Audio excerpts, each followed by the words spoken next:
요즘처럼 뭐랄까 모든 게 너무 빠르고 불확실하잖아요. 이런 북화 시대 어떻게 방향을 잡아야 할지 다들 고민이실 텐데요. 오늘 저희가 함께 살펴볼 자료들, 특히 조영식 전문가님 칼럼을 보면서요. 이 기술과 혁신을 이해하는 새로운 틀, SAT 이노베이션 매니지먼트에 대해 좀 깊이 파헤쳐 보려고 합니다. 네, 그 SAT 프레임워크, 이게 사실 굉장히 복잡한 기술 환경을 좀 구조적으로 보려는 시도인데요. SAT, 세 그룹으로 나눠서요.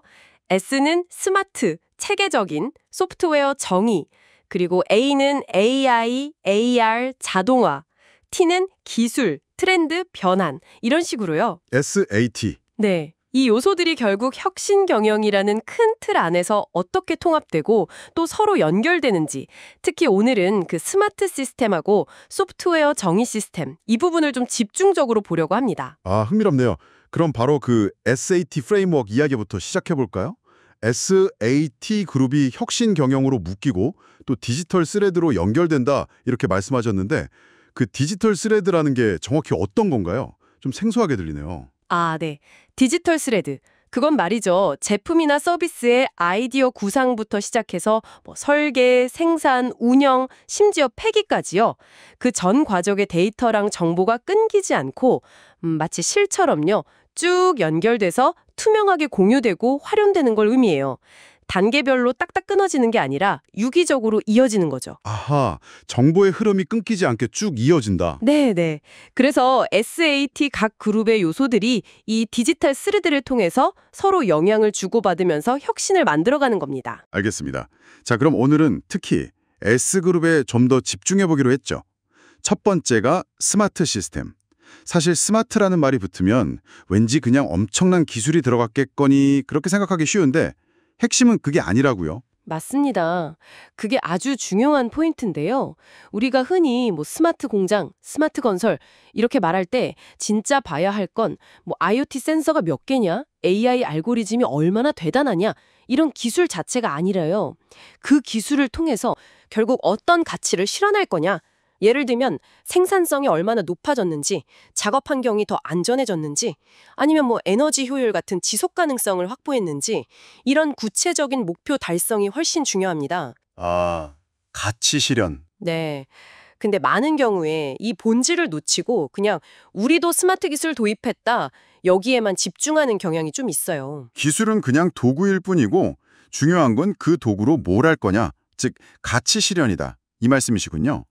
그럼 그런 가치를 제대로 만들어내는 스마트 시스템, 이건 어떻게 구축해야 할까요?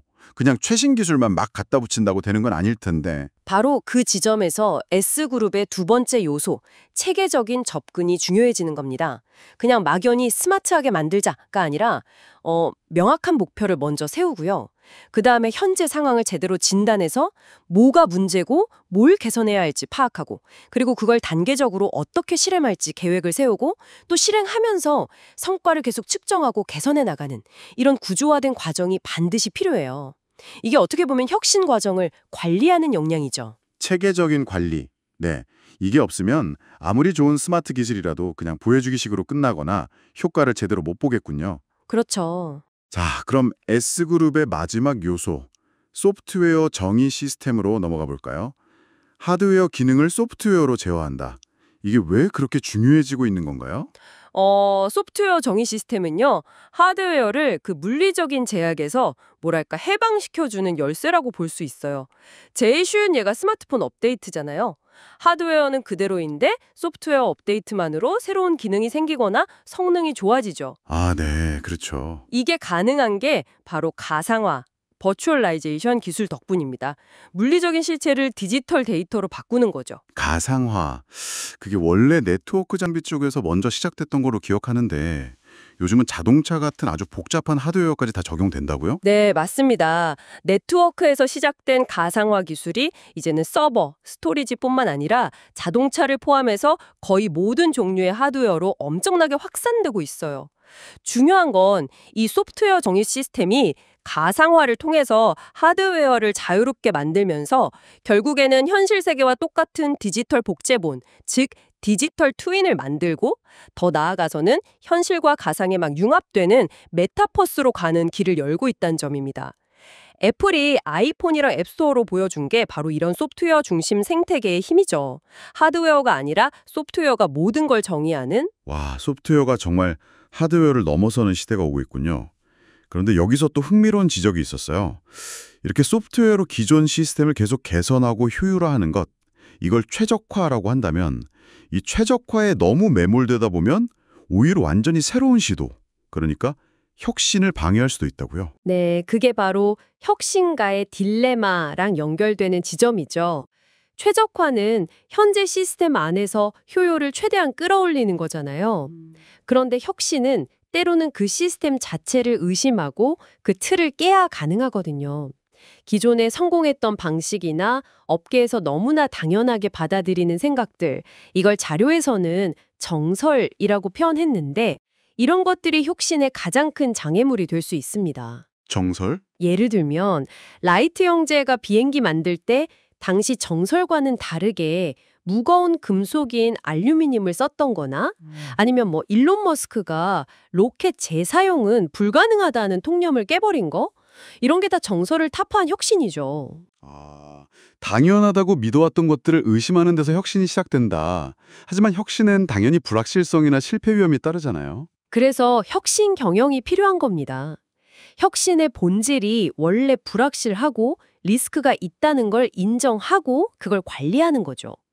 예를 들어 자동화 기술을 도입한다고 했을 때 이걸 단순히 인건비 줄이는 최적화 관점, 즉 사업가적 관점에서만 보면 장기적인 성장은 어려울 수 있어요. 슌페터가 말한 것처럼 이 기술을 이용해서 완전히 새로운 비즈니스 모델을 만들거나 시장을 창출하는 그런 기업가적 관점의 혁신으로 나아가야 한다는 겁니다. 결국 이 변동성, 불확실성, 복잡성, 모호성, 즉 VUCA 시대에는 점진적인 개선이나 최적화만으로는 부족하다. 판도를 바꾸는 게임 체인저가 되는 그런 혁신적 사고가 훨씬 더 중요해진다는 말씀이시네요. 네, 맞습니다. 이제는 안 가본 길을 가고 게임의 규칙 자체를 바꾸고 새로운 카테고리를 만들어내는 것, 이게 미래를 주도하는 힘이 될 겁니다. 공유해주신 자료들에서도 이런 점들을 많이 강조하고 있었죠. 네, 오늘 이 SAT 프레임워크를 통해서 기술 혁신의 여러 중요한 측면들을 짚어봤습니다. 스마트 시스템의 진짜 목표는 결국 가치 실현에 있고 이를 위해선 체계적인 접근이 필수라는 점, 그리고 소프트웨어 정의 시스템이 가상화를 통해 물리적인 세계를 디지털로 확장시키면서 궁극적으로는 메타버스로 가는 길을 열고 있다는 점도 아주 인상 깊었습니다. 또 최적화를 넘어서서 기존의 틀, 그 정설과 불확실성에 맞서는 것이 진정한 혁신이라는 점도 다시 한번 생각해 보게 되네요. 네, 오늘 나눈 이야기들이 여러분의 생각에 작은 불씨가 되었기를 바랍니다. 마지막으로 좀 생각해 볼 만한 질문을 하나 던지면서 마무리할까 하는데요. 이 소프트웨어 정의 시스템이 점점 더 물리적인 세계를 가상화하고 또 AI 활용 능력이 개인에게 점점 더 중요해지는 이런 시대에 과연 이 혁신을 관리하는 방식 자체도 더 소프트웨어 정의적이고 더 AI 기반으로 진화해야 하는 건 아닐까요? 이 질문에 대해 한번 각자 고민해 보시면 좋겠습니다.